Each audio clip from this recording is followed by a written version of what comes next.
I'm Nick Dobbs, Gaming Trend, here at PAX Unplugged 2022. I'm at Bellows Intent, Chris Matthews. He's going to show me his new game, Age Contrived. Yeah, absolutely. So An Age Contrived is an engine-building Euro game.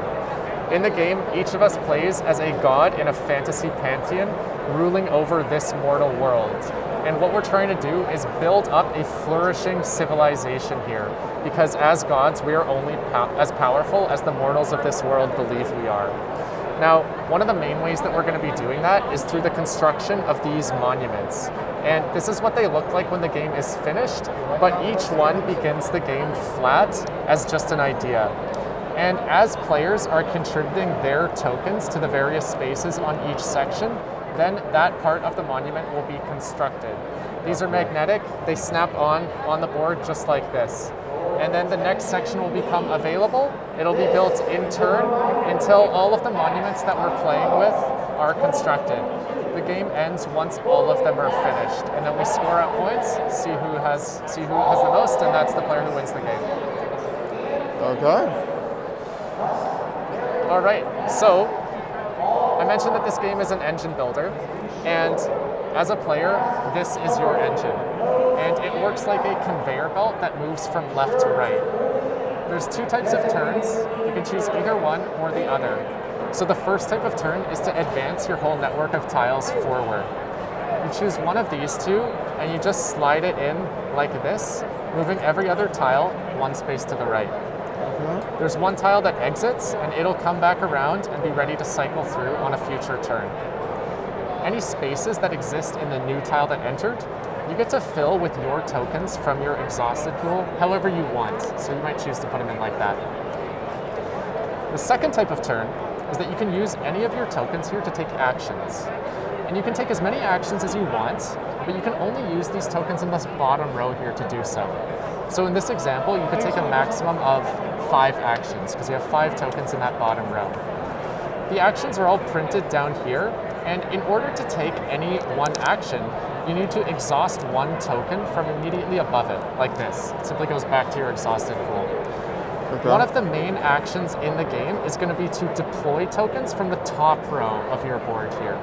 And for example, this core action here lets you deploy from one of these 2 tiles that are highlighted in red. And you'd select one of those tiles and deploy any of your tokens out onto the board into a matching space. One of the other actions is going to be to move with your character on the board. Each one of us controls one character. It's like the physical representation of our god in this world. And as it moves around the board and lands on these various tokens, it will gain some benefit that builds your engine in some way or another. So for example, this one here allows you to get an upgraded action token, which will replace the one that you begin with a more powerful version of itself. So for example, you're choosing 2 out of these 3 highlighted tiles rather than 1 out of these 2. It allows you to do more on each turn. Now, once this section of the monument is finished, and that may happen from any combination of players, whoever finishes the last space is going to get to lock their token to this monument for points. Every player who participates here will get to gain some engine building reward though. Okay. These will activate with a special ability, return to their owners, and then this section of this monument will be constructed like this. Then the next one becomes available, and so on. Now, I mentioned this is an engine building game. There's 5 different ways to build your engine. We already saw one of them here in upgrading your action tokens. In the game, you're also going to be purchasing new tiles that replace your starting set of 7. These are better in that they have more slots in them. Yeah. Now, more slots means you can place more of your tokens in them, which allows you to take more actions, deploy more tokens out onto the board. You're also going to be accumulating these icons that contribute towards long-term endgame achievements. And as you slot in these tokens into the upper row of your board here, then on a turn when you advance your whole network of tiles forward, and you have matching icons that align, it'll give you free stuff, free movement in this case. So you're going to count up 1, 2 boot icons, and that represents your character moving 2 spaces on the board. Now in this game, because each of us plays a god in this fantasy pantheon, of course we have special abilities, right?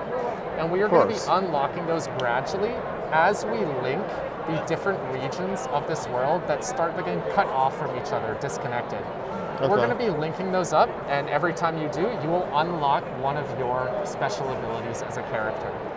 And the fifth and last way that you build your engine is simply by unlocking new tokens of these from a central reserve that you will gradually add to your pool. Now, the reason you need to do that is because the only way that you score in this game is by permanently locking those tokens into various spaces on the board. And as you do so, you start to lose them from your system.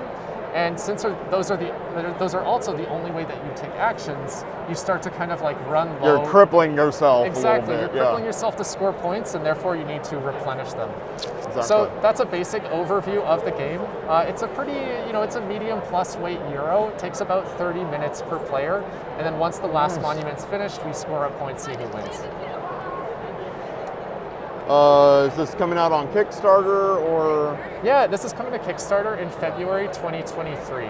For players who love crunchy Euro gameplay, but who don't like compromising on things like beautiful art, awesome Gorgeous. components. It is gorgeous. These remind me of Azul. Yeah, absolutely. It's the exact same style as Azul. So Yeah. for players who really have like those really high standards for both gameplay, but everything else that games have to offer in terms of tactility and presentation, this is really meant for players like that.